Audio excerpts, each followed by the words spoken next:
Fala galera do ProEnem, eu sou o Thiago Feitosa, professor de Geografia e Atualidades, e estamos aqui para mais um vídeo trabalhando com vocês um assunto relativo a atualidades, ao mundo contemporâneo, a coisas que envolvem o nosso dia a dia, o nosso cotidiano. E de antemão já te peço, curte esse vídeo, pessoal, deixa o seu like, se inscreve no canal caso você não seja inscrito e deixa aqui embaixo seu comentário que é muito importante pra gente.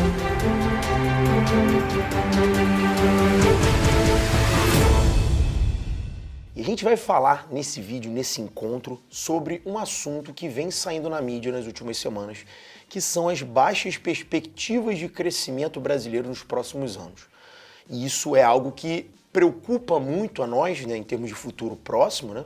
E é algo que nos relata sobre uma realidade econômica que já vem acontecendo há um bom tempo. Os especialistas eles afirmam que o Brasil, entre 2010 e 2020, passou por uma nova década perdida, né? Ou seja, uma década onde as nossas taxas de crescimento foram muito baixas. Isso permeou todos os governos. O governo Dilma, o governo Temer e o governo Bolsonaro manifestaram taxas muito baixas naquilo que ficou conhecido como PIBinho, ou seja, um crescimento muito reduzido em relação a um país emergente como o Brasil, que tem perspectivas, né, mais animadoras, ou pelo menos deveria tê-las, né, no longo prazo. E o que a gente tem percebido é que no cenário pós-pandemia, o Brasil saiu de um cenário de muito pouco crescimento, obviamente, né, porque o mundo cresceu muito pouco, a gente teve uma retração da economia de uma forma geral. O Brasil ele cresceu no período entre 2020 e 2021 na casa de 4,6%. Por quê? O crescimento sempre acompanha o momento anterior. Ou seja, se entre 19 e 20 crescemos pouquíssimo devido à pandemia, de 20 para 21 o crescimento ele foi relativamente mais alto. Contudo, a perspectiva é que de 2021 para 2022 a taxa de crescimento ela seja, né, segundo estatísticas do FMI, que é o Fundo Monetário Internacional, de crescimento de 1,5% apenas. E entre 2022 e 2023, o FMI ele prospecta, né, ele analisa como possibilidade uma taxa que vai ficar abaixo de 1%, com 0,8% de crescimento apenas.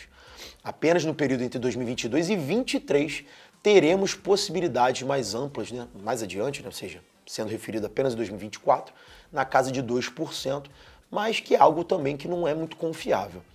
E aí cabe a nós aqui nesse vídeo fazer, obviamente, uma breve análise sobre os elementos que levam o Brasil a uma gangorra, né? Ou seja, ora crescemos mais, ora crescemos menos, e vários fatores eles precisam ser analisados. Em nível mais curto, a gente precisa compreender. O Brasil ele voltou recentemente ao grupo das 10 maiores economias do mundo, né? Tínhamos caído para a 12ª posição, chegamos à 13ª posição e voltamos a ser top 10. E isso envolve muito de um cenário que está associado à questão do agronegócio. O Brasil é considerado um celeiro mundial de alimentos, onde somos fornecedores principalmente de soja, carne e milho para o cenário internacional. Ou seja, são produtos que sempre são consumíveis. E isso acaba nos colocando num cenário de conforto em termos de exportações. Se a gente for considerar que o dólar desvalorizado, né? Ou seja, na verdade, o dólar valorizado em relação ao real, né? O nosso real está desvalorizado em relação ao dólar. Né? Isso nos dá um contexto, né, de vantagem na exportação, ou seja, o produto brasileiro, quando existe esse descompasso, ele fica mais barato lá fora, isso leva a um consumo muito amplo de commodities. Ou seja, o Brasil ele aumentou muito as suas médias de exportação, né, sobretudo de agroexportação, no que ficou conhecido por alguns economistas como uma reprimarização da economia brasileira. Ou seja, o Brasil ele voltando a ter uma dependência muito forte do setor primário dentro da composição geral do seu PIB. E aí você vai falar, pô, Feitosa, mas isso aí então é animador, é um cenário de perspectivas positivas. Só que a gente precisa observar um contexto muito importante. No Brasil, 1% dos proprietários de terras são donos de aproximadamente 44% dos territórios agrícolas nacionais. Ou seja, nós estamos observando uma economia que teve um crescimento muito forte no período pós-pandêmico, porém, esse dinheiro ficando concentrado nas mãos de muito pouca gente. Segundo estimativas do IBGE, devemos atingir em 2023 uma média de 51% da população compondo a classe D e a classe E. O que significa isso? População que tem renda familiar de no máximo R$ 2.900. O que se observa? Que há um alargamento da pobreza no Brasil. Já temos mais de 10% da população brasileira em situação de insegurança alimentar severa, que significa quando você fica mais de 24 horas sem se alimentar. A fome crescendo, já passamos da casa de 30 milhões de famintos no Brasil, o que nos leva a uma situação que é muito pertinente ser observada. É possível um país se tornar potência com tamanha desigualdade? É possível superar os desafios econômicos, tendo dinheiro concentrado nas mãos de tão pouca gente? E esse é um tema muito polêmico para discutir, inclusive aqui nos nossos vídeos, né? Vocês ficam muito acalorados às vezes sobre capitalismo, comunismo, socialismo, né? A gente fica muito ideologizando esse debate, porém é importante analisar com uma lupa um pouquinho mais cuidadosa. Se o dinheiro fica concentrado, a renda não circula. Se ela não circula, não geramos consumo. E se não geramos consumo, os próprios ricos, os próprios milionários e bilionários brasileiros, eles deixam de ganhar dinheiro. Porque esse dinheiro, ele não está circulando, ele não está promovendo o quê? Possibilidade de compra e venda. A gente está vendo uma perspectiva de crescimento que fica muito concentrada num negócio que está voltado para o mercado externo, para a agroexportação.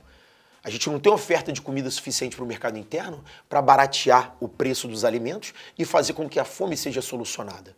E isso vai na contramão das grandes potências mundiais. Se você for observar os Estados Unidos, se você observar a Europa e observar a própria China, esses são países que hoje estão preocupados em fortalecer o mercado interno, para que a gente tenha consumo e para que a própria economia possa funcionar de forma mais plena. Nisso observamos o Brasil com graves gargalos. Sem o mercado consumidor fortalecido, a gente vê o dinheiro estagnado nas mãos de poucas pessoas e, consequentemente, chega um momento que a economia não cresce mais. E esse me parece o impasse que estamos chegando no momento. E nisso a gente soma outros fatores. Precisamos entender que o Brasil apresenta fortes gargalos econômicos e estruturais. A questão energética, extremamente encarecida, somada a um transporte muito concentrado no rodoviário, são fatores que nos levam a uma inflação bastante acentuada. Temos hoje uma inflação que já passa de 2 dígitos, que é a maior média que a gente observa no Brasil desde a década de 1990, onde o Brasil vinha saindo de um momento de hiperinflação que chegou lá nos anos 80. Então esse contexto nos leva a um cenário também difícil. Capitalismo se produz a partir de fluxo, se produz a partir, né, de giro de capital, giro de consumo. Se você tem gargalos relacionados à energia e a transporte, são problemas infraestruturais que dificultam muito o andamento da economia.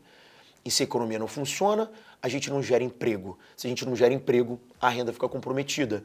E se a renda fica comprometida, a gente acaba observando novamente uma estagnação econômica num ciclo que parece sem fim. E nisso o investidor internacional fica muito desconfiado, porque ele fica, caramba, vou colocar dinheiro no Brasil? O Brasil vem passando por instabilidades políticas. Só na última década tivemos impeachment, tivemos mudanças em regras previdenciárias, tivemos mudanças em regras trabalhistas, tivemos instabilidades ligadas a polarizações políticas, escândalos de corrupção, ou seja, toda a sorte de cenários que levaram o investidor estrangeiro a ter dificuldade de investir no Brasil. E quando a gente observa esse cenário de falta de investimentos, entra pouco dólar na economia brasileira. Se entra pouco dólar, o que acontece com o valor do dólar? Ele sobe. E aí entra um fator muito importante para você e para mim. Somos dependentes de consumo de bens de alta tecnologia importados. Todo produto eletrônico, produto mais sofisticado, ele vem do exterior para o Brasil. Nós abdicamos do nosso papel de produzir tecnologia e nos tornamos prioritariamente, um desenvolvedor de artigos voltados para o menor valor agregado, como os produtos primários que eu mencionei. Ou seja, se eu dependo de trazer de fora o produto, eu pago esse produto em dólar. Se o dólar está encarecido, o que acontece? Você tem inflação. Você acaba tendo mais custo de vida para você, para mim, para nós que somos consumidores.